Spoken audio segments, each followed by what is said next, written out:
Second tranche sa wage increase sa Davao Region gipatuman na sa Dole sugod karong bulana. Apan ubang labor sector miingon nga dili papaigo ang maong increase tungod sa nagkamahal nga mga palaliton. Ano ang report ni Kent Abrigana?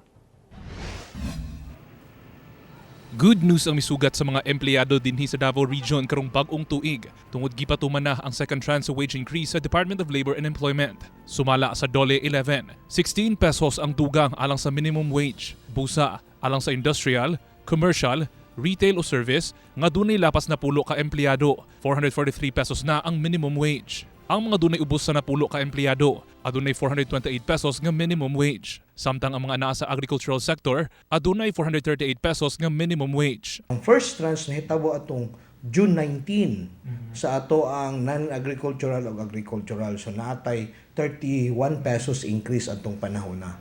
Kanya ang next tranche mo ni karon ni took effect last of this year of January 1. Morning 16 pesos.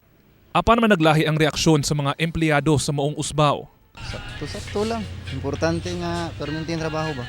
Dili pod mag-absent para nga makabura po nimo yung mga expenses. Increase ang sahod pero na-increase pa ang mga pamaliton. Oo. So dapat kanang increase ang sahod dan dapat ang pamaliton is low lang siya ba ana.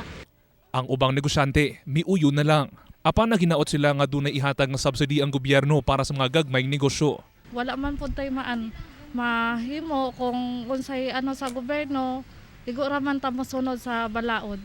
Apan matod sa Associated Labor Union, Trade Union Congress of the Philippines kun ALU-TUCP, dili pa igo ang 16 pesos nga usbaw sa minimum wage.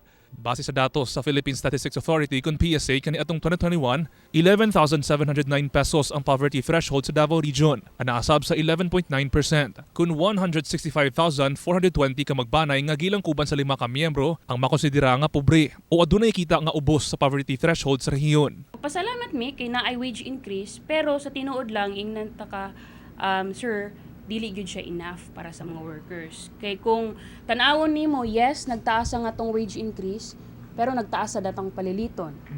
Nag-increase sad ang mga social benefits.